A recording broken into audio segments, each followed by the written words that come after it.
Prison Stories 101. Once again, we back again. Now this time, we got the infamous Ronnie Bo. We got to have this conversation. And we got, come on, out the Melph, Diesel. Wow, it's your boy Diesel. Y'all already know what it is. 31 he did. New Orleans nigga, man. Come on. With a Milwaukee nigga, this shit finna get real crazy, man. We got some real prison story. Bro just did 30. Just did 30. I only did all together. I only did 10. This man did 30 straight, man. Now, it's very simple for you because, Ronnie, you actually did time with R.Kelly. And you was actually able to sit and talk to the man and speak on it. Can you, if you don't mind, just kind of let us know what that experience was like as far as being able to see him come through as the celebrity that he is and do some time and, you know, kind of what that was for you? Man, look, I'm going to be so honest because I never be this honest unless I'm talking to somebody I feel like is a genuine person, which means you're real to me. Appreciate it. Now, look, in a situation like that, when you, and let's say the sea, and you a shark, you know what I'm saying? You around other sharks like him. This man just did 30. Come on. And you know R.Kelly is not a shark, not to disrespect him, but he probably was like a goldfish compared to us in there, compared to somebody like him or me in a situation like that. So my first thought, to be honest, bro, and I've never been as honest about it, my first thought was, this nigga R.Kelly, he worth $1 billion, because I know because he wrote for Michael Jackson and all these other high, class celebrities, and he high class celebrity itself. Is like this opportunity. You know what I'm saying? Like, I could force this nigga into a contract because he in here with me and I'm a gangster. And all the gangsters in here love me and respect me. You know what I mean? So it's like they gonna support whatever I want to do. But then I'm thinking like, no, I don't want to do R. Kelly like that. But I do want him to get off general population and see if he would willingly do this book deal with me rather than me force him into it. You know what I mean? But things didn't go as planned. Like, I never tried to force him into it, even though the institution staff tried to build an extortion case on me in there about that. But it was never like what people thought it was. Like, I did think about extorting, but I never acted on it. I tried to get a good contract with him to where to benefit him and me. You know what I mean? But then you gotta think, if I'm a shark and I'm in there with sharks like him, this man just did 30, he know exactly what the fuck I'm talking about. Like, some people come in there and it's like a shark just smell blood. Like, a nigga with fear in them, you can smell that shit. It's like blood to us. And we willing to attack. We're ready and we eat. That's how we eat. So let me ask Diesel, if you don't mind, I'm gonna hand you the mic, but when it comes to celebrities coming in, where you've been in Angola, then you have folks like Boosie, or you hear names that come through there. How was it handled when celebrities come through Angola, and like, how do the inmates react to or treat anybody with a name of, like, notoriety? Well, they get different treatment from inmates because, they haven't seen guys like them before. And like me, I see Murder and Telly Hank to those guys there. I seen Boosie a few times, but through the hospital, and I worked where he was at. But C Murder and Lee Lucas and guys like that, they're Telly Hank, and I seen them all the time. They respect everybody. They look out for everybody too. That's a good thing about what they do. They don't look for the celebrity status. They already know they got it. So they reach out to everybody, man. Yeah, them good dudes. Mm-hmm. Ronnie, let me ask you, when it comes to, people automatically gonna think like, all right, you did time with Kells, that he's gonna be technically singing through prison. They feel like you got nothing but do, but usually most people who come into prison with a talent is gonna use their talent. Is that the same thing with R. Kelly? Like, was he a guy who would use his talent like to sing like throughout, like just whether through phone calls or whatever, just throughout just if you see him, he's humming or singing or whatever? No, he used to sing a lot, and I thought it was just him being in good spirit, but maybe he felt uncomfortable. Like, he kept us laughing, so maybe he felt like he had to keep us laughing to keep us from doing something to him. But I had control of that because he got off general population because I wasn't no shot caller. I couldn't call no shots, but the niggas who was calling shots had love and respect for me. Like I'm helping them with their cases or whatever. It's just love, you know what I'm saying? Like real respect, real, like royalty, respect royalty, you know what I mean? So it was that. But with R.Kelly, it was like, man, this nigga ain't never did a day in jail. Now he in here with all these fucking lions and sharks, gorillas and shit. Like, I know how he thinking. So maybe he just felt like, man, you know what? I'm gonna behave how these niggas will want me to behave in here. And maybe he acted accordingly to that because, like, for people who don't know who this man is, come on, this man stabbed Terrence Gangster Williams in his motherfucking chest, man. Tried to kill him. And Terrence Gangster Williams was a killer. So you gotta think, like, for another, some niggas act like they killers, but they won't try another killer. They won't. They prey on the weak. This nigga didn't prey on the weak.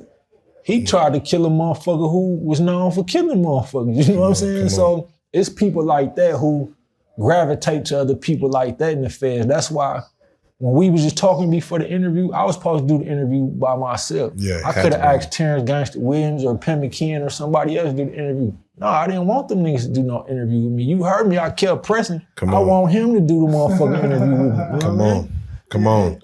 Yeah, and I gotta ask Diesel, you know, for those that don't know, that was a situation you and Gangster was at the New Orleans State Fair. Again, I got to go back to it. Like, you know, what was your motivation back then as far as to be on the gangster stuff that you was on? Like, what was your reason for being what you were back then? Hold on, before you answer it, Terrence Gangster Williams is Birdman brother. Birdman who run Cash Money, Sign, Drake, Lil Wayne, Nicki Minaj. Now, do your thing, big bro. Well, you know, I grew up with Gangsta and them, and I knew that, you know, they was about that foolishness. I knew it. And I had to be prepared because they go to every event they had. And me and my little brother, we always, you know, we like going out too. And we had to be prepared because it was just me and him against 15 killers. You know, yeah, he had a whole crew. Everybody on his crew, on his team was killers. So we had to be ready, you know. And I knew they was going to be there, and I knew they was going to try something. You know, when they seen us too, we was like at least 4'11", 5 foot tall, no more than 100 pounds. You know, so we needed those knives to take care of our business. And I thank God for the knives, and we came out successful. So can I ask, and this is for both of y'all really, like, when you doing the time that y'all doing and y'all in a situation, because most the average American ain't never stepped foot in no real prison, no real jail, no real like situation. What is the mentality that you need to have in order to do your time and get through it? Like somebody say, hey, you're sentenced to 5 to 10 to get through that 5 to 10 and do your time and get out, get back home to your family, whatever situation you left. What is the mentality that you need to get through that kind of time frame? Well, look, only because I already got the mic, I'm going to address it first. But I think he would be better to elaborate on that because now, look, I done shot people before, and some of them probably died. Maybe I don't know. And if I did know, I'm not gonna speak on that. But, like, I'm not no killer.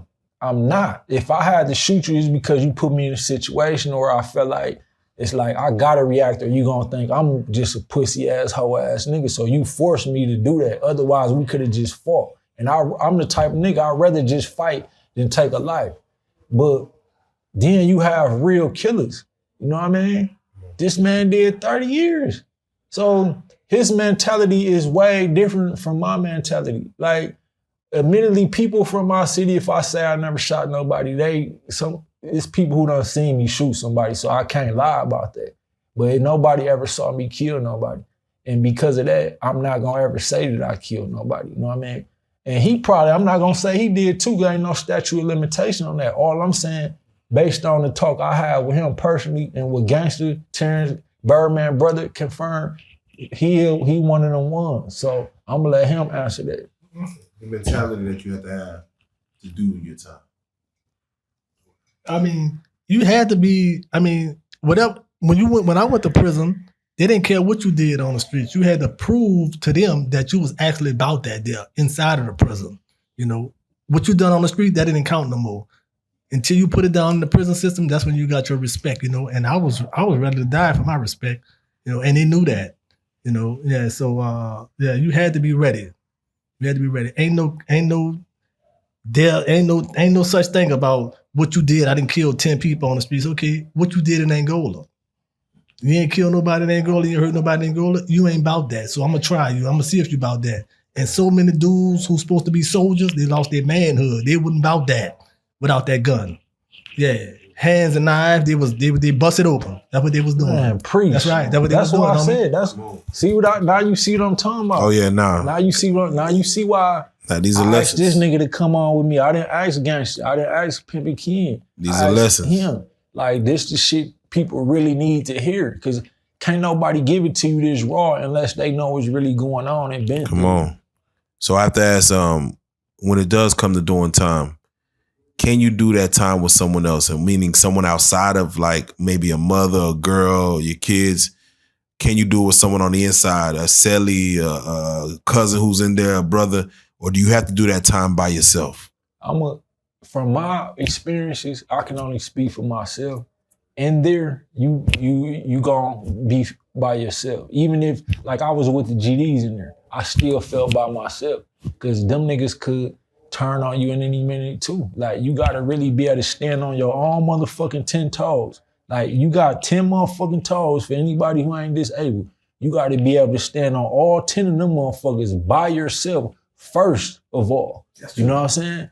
Now, people who able to do that, that's when you get the respect from other people who willing to back you too, because they know this nigga gonna stand on his own 10 and I'm gonna support him because I know not only he gonna stand on his own 10, but he fuck with me, so he gonna ride for me for sure, and I'm gonna ride for him for sure. You know what I mean? But other than that, like, that's all I gotta say about that. That's just my experiences though. Lisa, let me get your take on it. That's true. You know, you have to fight for yourself. Once guys know that you're going to stand up for yourself, then you're going to have a lot of guys come behind you. You know, like my brother Mike, he's the heavyweight boxing champion. He knew that I was going to stand up for myself. That's why he was always ready to come out there behind me, 100%, no doubt. You know, yeah. So you have to be able to, dudes got to know that without your crew is you're going to be a man without those dudes. And that's what you had to do. Absolutely. That's right. That's how it go in the prison system. You got to stand up for yourself first. You got to stand up for yourself. Let me ask y'all, as far as when y'all had to sit down, who was the first person that, I don't want to say switched up, but like said they was going to be there for you, said they were going to ride with you throughout and did not? But I'll let you speak on that first, as far as who was it that maybe said that, you know, you're going to get letters from me, don't worry, I got you, I'm going to hold you down while you in there, that might have switched up on you? It'd be your girl, you know what I'm saying? Yeah. It'd be your girl, and then after so much time, like I'm pretty sure he did 30, so I know he knows what the fuck I'm talking about, but no matter who down for you, after so much time, you start to see them get weak because you expect them to be strong with you all the way through. And then again, after so much time, bro, you start to see that support slowly start to fade. And you can't even blame nobody because it's like, I got myself in this situation. I got to deal with this. They got shit going on in the real world that I can't even help them with. You know what I'm saying? So whatever they feel like they got to do to get by in life, I can't even be mad. Whatever they feel like they had to do, because I know how that feel, because I'm in here and I got to do whatever I got to do to survive, whether it's kill another inmate, is whatever it is. You know what I'm saying? I got to survive. And people in the community feel like that too, like, damn, I'm putting all my money on his books, or all this time he calling every day. I don't have time for this shit every day. I'm at work or whatever. But eventually, people who act like they love you or probably really love you, even the ones who really love you, is like they gonna get tired eventually, or something gonna happen in their life to where they can't continue to support you like you expect them to. These are for you. Who was one of the first people that switched up that you thought was gonna hold it down for a little longer than they tapped in for? My baby mamas. A girl. My baby There we mamas, go. man. I mean, you know, I just knew that they was gonna be there the whole time. But I mean, I'm talking about like 6 months, man. They all switched on me, man. And my grandma told me, she said, look, don't be worrying about them picket-head girls now. I got you. Don't worry about nothing. I got you. And my grandmother, my mother, my sister, they held me down the whole time, man. I'm talking about it was unbelievable. But yeah, I went through some stuff with them females. That would really crush me, them females. I wasn't worrying about the dudes. I was worrying about the females. You heard me? Yeah.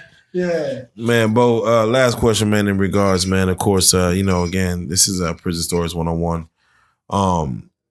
You doing time with R.Kelly, do you have like just, for the fans at home, that the fans of R.Kelly, do you have a story to tell us that is just basically a real R.Kelly moment that they probably would love to hear of him while he was in there? Well, the moment that impacted me the most with him, like, look, I done talked about all this gangster shit, but Master P once said gangsters need love too. You know what I mean? Then I think Webby followed up with that. A lot of gangsters, we do feel like we need love too.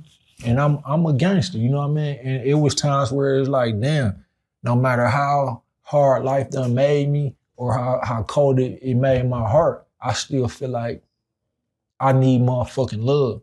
So me to see somebody this big, you done wrote songs for Michael Jackson, you done did tours and albums with Jay-Z, like you the one, and you in here with somebody like me. So the first time, cause we communicated through like notes and shit before I actually met him in the medical unit. So the first time I met him, the talk that we had, when I got back to my cell, bro, I cried. I cried because of the talk we had, and I'm thinking like, ain't no black man in America safe, no matter what you do. Bill Cosby, Tupac, Kobe Bryant, all these dudes got sex cases, Mike Tyson. Like, and then for those, like, they do that to people like them that they really want to get us for some like a murder or a dope case. So when they can't put that on you, then it's like, the only other thing we come up with is a sex case. So that's how I looked at him. Like, I understand how the public looked at him. And that's why R. Kelly was never really harmed in the feds, especially during my time. Even during this time, he's still safe because of me. You know what I mean? And a lot of people know that, you know what I mean? Especially his family. And as long as he know, you know what I mean? Yeah. That's why, like, me and Wack 100, I don't like him, we not cool. But he talked to R. Kelly and he tried to get R. Kelly to say something against him. R. Kelly couldn't. He still got to be safe in there. But it's like the talk that we had and seeing him go through that, it's like, man, this shit, like, bro, he did 30. That shit ain't for any human being, bro. Yeah. Like, you got to have a strong fucking mind to get through that shit. Especially long. I did 10 years. He did 30. It take a lot to get through fucking 10 years, my nigga. Even some niggas can't do a day, a year.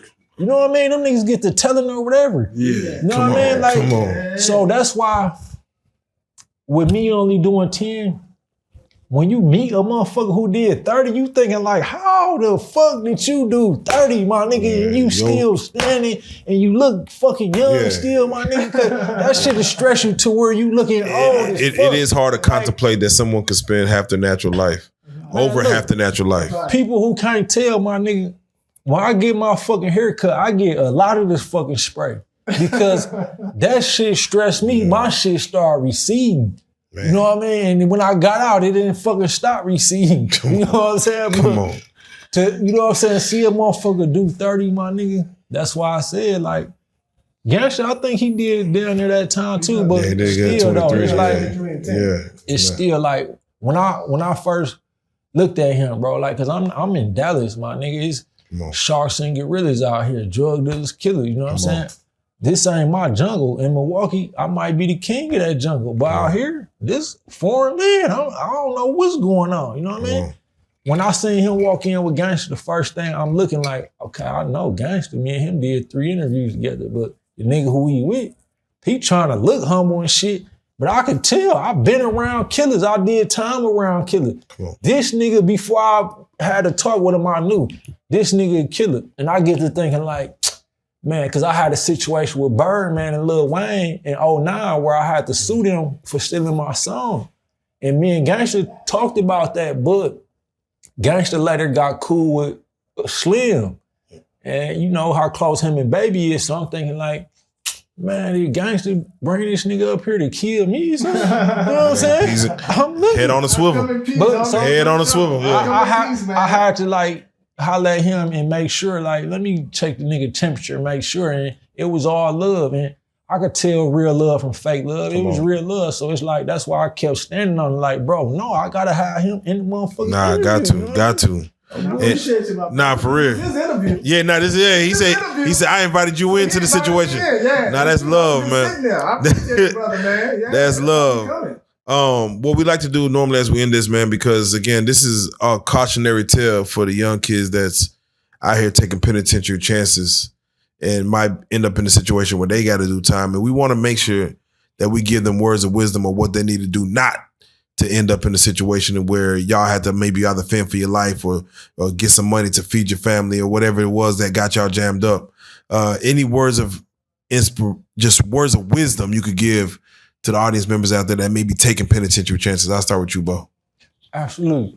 But he definitely needs the mic for this. But before we get into his perspective, like, first, I just got to acknowledge that the first person I met out here when I came to Dallas was Earl Spence Jr., former heavyweight champion of the world, one of my favorite boxers.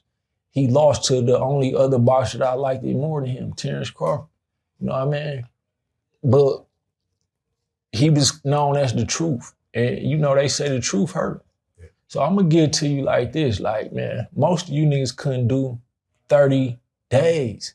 Most of you niggas after 30 minutes, y'all ready to break and start telling. This man did 30 motherfucking years, man. You know what I mean? If y'all ain't ready to do 30 years, stop doing all that tough gangster shit, acting like y'all killers and talking about murders in y'all songs and shit. Cause y'all see, that shit done got Melly locked up, it got Lil Durk locked up, it got some niggas to where they never gonna get out. And them, hopefully them young brothers, Durk and them, get out, man. You know what I mean? But if y'all ain't built for this shit, like, and I'm not saying y'all soft or none of that, but you got to be built for this shit, really mentally and emotionally to go through it. Like, I done seen it. Some motherfuckers 30 minutes, bro, what you think they gonna do? Like, oh, man, bro, you finna go through probably 3 hours of interrogation. You ain't even got through that part yet. And you acting like this, my nigga. So, like, the street life ain't for everybody. It's not even admirable like it was when I was growing up in it. Like, it was okay and admirable to be a street nigga. Right now, a lot of street niggas telling, like, they done fucked up their reputation. There's nothing you can really look up to them and admire them about other than some money. And then we see how easy it is for the feds to come take that away. So, like, if you got anything else to do other than trying to be a street nigga or any of that, please do that, because it's too much bullshit to come with this real street shit. And I'm a real street star. That's why I'm on motherfucking Real Street Stars, you know what I mean? And he another one. And I know he already been who he was before me, but I just wanna, people need to hear from people like him, like people in the community who look up to that shit, wanna be like people like me or him. Like, man, listen to him, man. Listen to somebody who did 30 years, because you can't get no better perspective than somebody who done did that shit and back out here, you know what I mean, and understand. For real. Speak as far as any wisdom. Yeah. Yes, pay attention, youngsters. Pay attention to what your teachers tell you and the elderly people tell you in the hood. I mean, it may seem like it's harsh words that they're telling you, but they mean you well. They mean you well. We might look at it like they tripping and all that. You can't tell me nothing, but they letting you know they have been through it already. You know, stay in school, build your credit up, and all those things that you're in the streets trying to get, that's gonna come. I mean, once you build your credit up, you can go sign for all of those stuff. The Benzes and the houses and all of those stuff, man. Yeah, so just stay focused, man, and stay away from negative people and negative conversations, and you'll be all right. Wow. And look, shout out to my nigga Lamar, because it's crazy what he just said before I just met him. Hours ago today, I had a talk with my nigga Lamar, who just got out from doing years. You know what he did? This time, He did the right way. He got his credit together. Look at He in a brand new car, 2025 off credit. Normally You know what what I you mean? fighting to get, On They will crib, give off to you. credit and shit. You know yeah, what they I'm will saying? give to you. They'll So, put that money in your hand. Nah, that's God works in mysterious ways. Nah, thank you for I that. asked this nigga to be a part of this for nothing. Look how God works. Yeah, Like, nah. God tell me which route to go and what to do. come And, on you know, now. it always come out the right way when you do shit as God's way. You know There what I'm you saying? go. It's God's plan, God's way, and it is no other Nah, way. God first, man. Nah, you out there taking penitentiary chances. There is a method of getting exactly what you're looking for. Everything that the dope dealer got, everything that the hustler got, the pimp got, you could get if you do it the right way. If you Legitimate. start early and stay consistent, That's right. you can get that, man. So with that being said, Lil Diesel, 31 years. 30 years, man. 30 years. 30 years. 30 flat. 30 flat. Wow. Ronnie, Bo, 10 years, man. We got did like 10. we That got sound like we got nothing. 40 sitting right here Yeah. of time given back to those folks for what y'all missed out on. I'm glad y'all back here sitting down. We got to say it again, man. This is Prison Stories 101, and I appreciate y'all time for real, Appreciate man. you too, Joker. Come on, Thank you, my always, brother. always. You I know, love we that do. Love you, God. Yeah. Thanks for speaking to me. Thanks for speaking through me, God. There you go. Come on.